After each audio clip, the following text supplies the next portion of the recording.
Welcome to the conference finals preview of the Western Conference Finals. Even though it is unknown who will be moving on to face the St. Louis Blues in the Western Conference Finals, I will be previewing these two possible matchups and how the Blues will stack up against these two teams.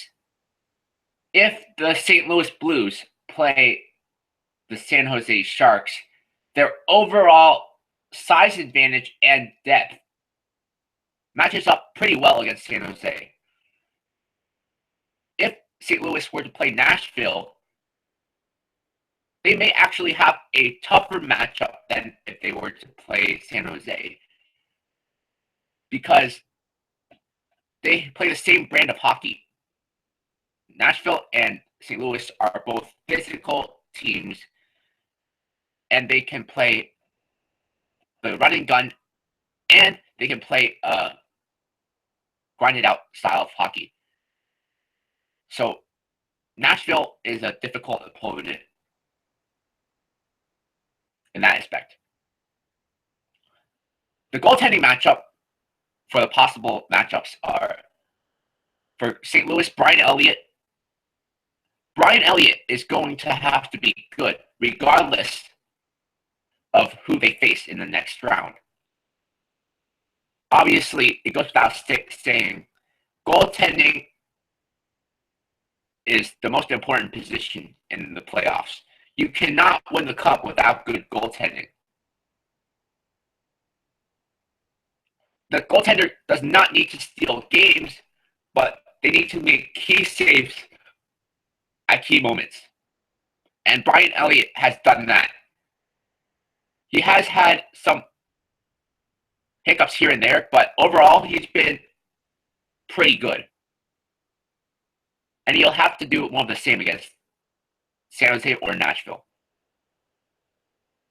If St. Louis faces San Jose, they will be facing Martin Jones. Martin Jones has been doing pretty good this playoffs. For his first year as a starter, he's been pretty calm in net. Martin Jones has a future to be a big-time caliber goalie. As we all know, Pekka Rinne is an all-star caliber goalie, and he is one of the keys to Nashville's success.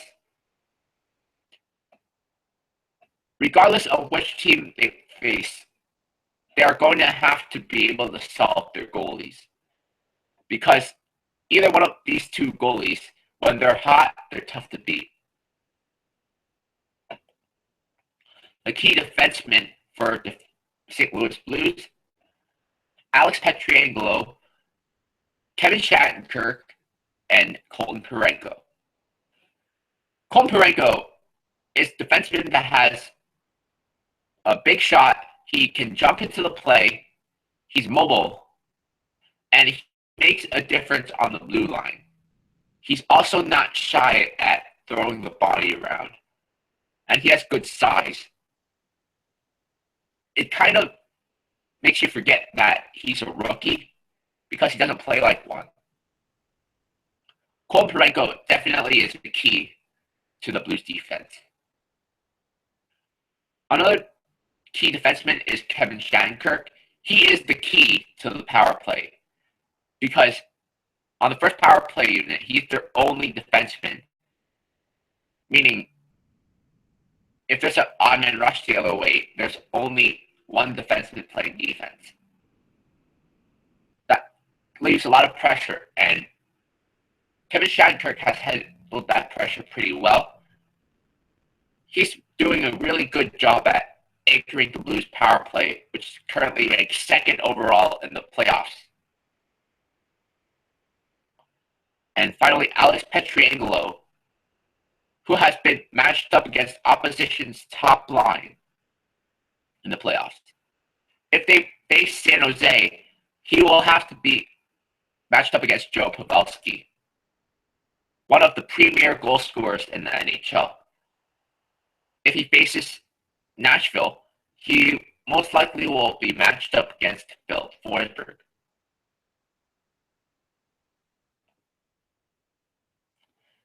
Now, Alex Pietrangelo is a defenseman that's known more for a shutdown ability, but in the playoffs, he's also able to put up some points. So Alex Pietrangelo needs to put up points in the series against Nashville. The key defensemen for San Jose are Brent Burns, Marc-Edouard Vlasic, and Paul Martin. If San Jose faces St. Louis, Brent Burns is going to have to play a key role because Brent Burns really makes a difference jumping into the attack. He's like another forward out there. He got 60 points for a reason, or 75 points for a reason. He can jump into the play. He's got a bomb of a shot. He's big. He can play physical. He's just an all-tool player.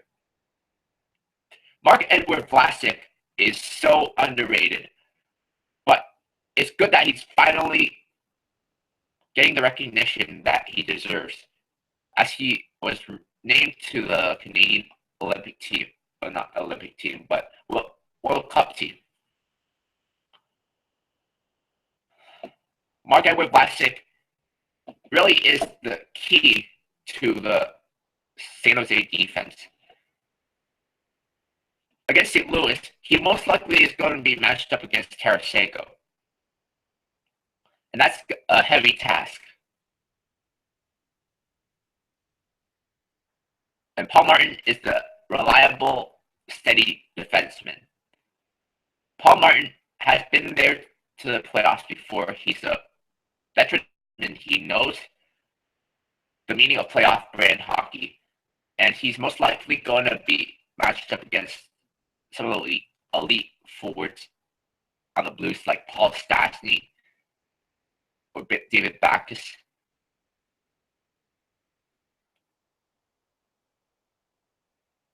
For Nashville, if the Blues were to play Nashville, the key defensemen are Roman Josi and Shea Weber, as well as Mattias Ekholm. I will start with Mattias Ekholm. Mattias Ekholm is a defenseman that kind of falls under the radar because of Josi and Weber. Mattias Ekholm is a two-way defenseman. He can play on the power play. He kills penalties. He's an all-situational player. And he's really that defenseman that falls under the radar, but is really, really, really solid. St. Louis is going to have their handful in the series if they play Nashville because of the ability of the defense to jump into the play. Their top four is just really good. Of course, Roman Josi and Shea Weber are the two wild cards. They can both play 30 minutes plus a game. They both have bomber shots. They can both be mobile, jump into the attack, and they add a whole new dimension to their offense. Weber and Josi, to me, are probably the best defensive pairing in the NHL. So if St. Louis plays Nashville, they will definitely have to try to contain Weber and Josi when they're on the ice. As well as being premier offensive defensemen, Weber and Josi are also shutdown defensemen as well, and they'll be matched up against Tarasenko, likely.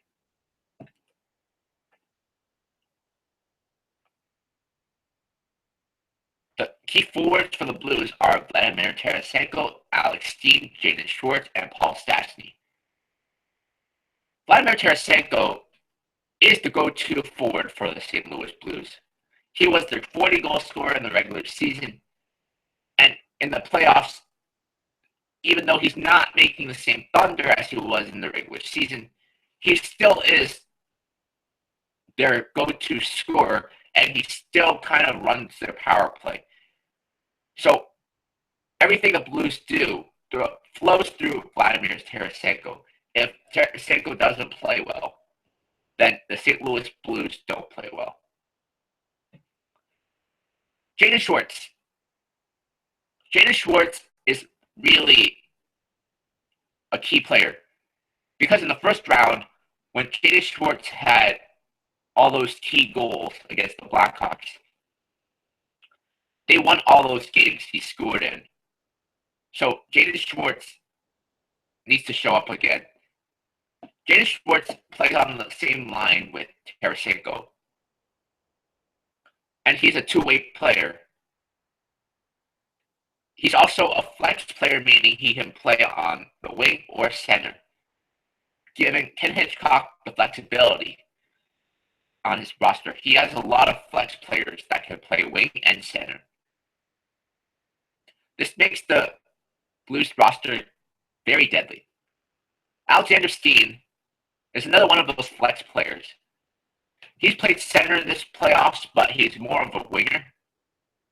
Alex Steen is more of a scorer, but in this playoffs, he's been trying to facilitate more, but he's still getting the results, and that's what matters. Paul Stastny has been quiet at times during the playoffs, but Paul Stastny is still getting the numbers on the stat sheet, and that's all that counts.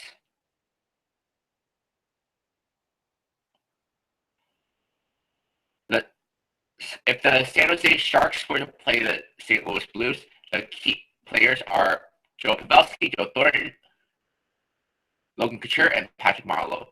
The core four for the San Jose Sharks. Joe Pavelski is the premier scorer in the league, obviously.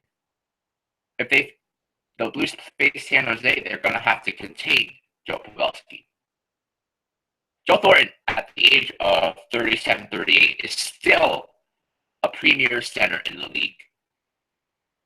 He is as good a playmaker as there is in the league.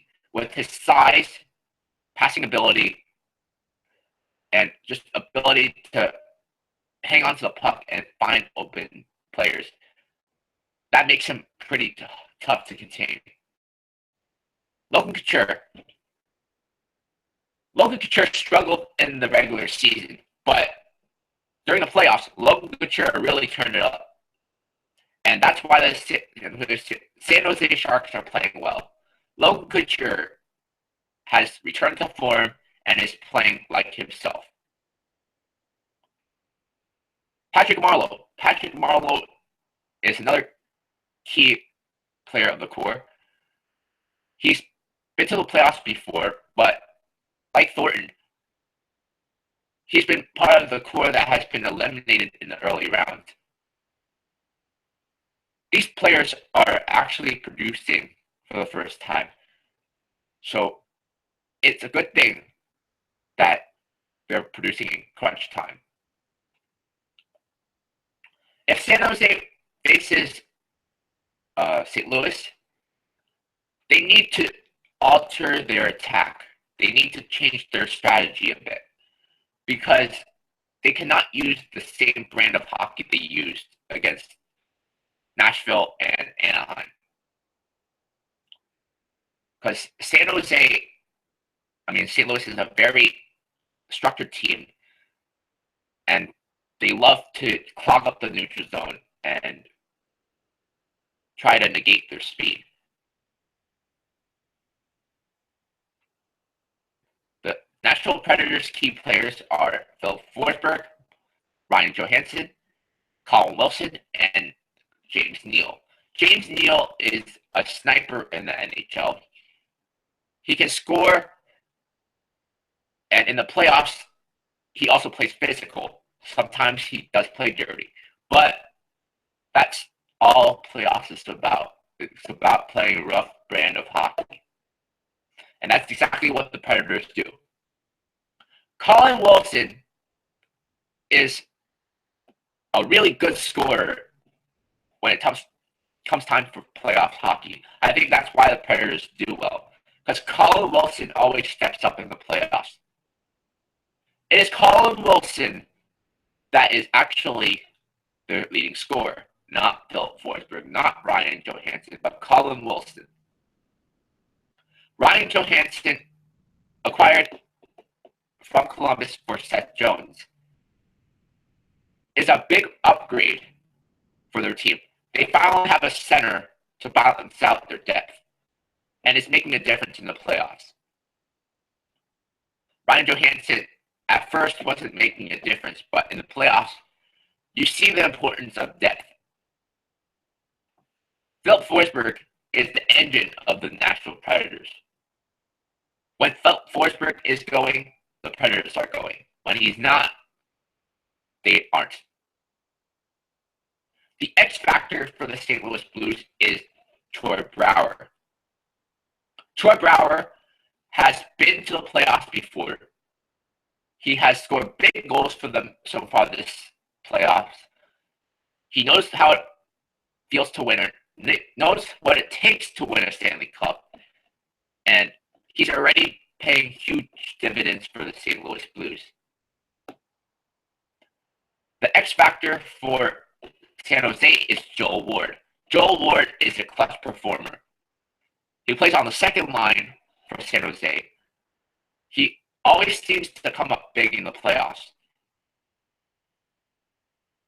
For Nashville, the X factor is Mike Fisher. Mike Fisher plays on the first line alongside James Neal and Colin Wilson. Mike Fisher always turns up his performance in the playoffs, making him a crunch time performer. If St. Louis plays San Jose, they need to play the physical, tough brand of hockey they are accustomed to and get balanced scoring as well as good goaltending from Brian Elliott. If St. Louis plays Nashville, they will need to get to match up. They would need to match the physical play of the Predators and keep a close eye on Nashville's D jumping into the attack. Brian Elliott will also have to play good, as Pecorine will play good. If St. Louis were to play San Jose, I predict that they will win in 6 games. If St. Louis plays Nashville, I predict they will win in 7 games. Next episode, this will do it for the preview for the Western Conference Finals. Next episode, I will be talking about some surprises so far in the Stanley Cup playoffs.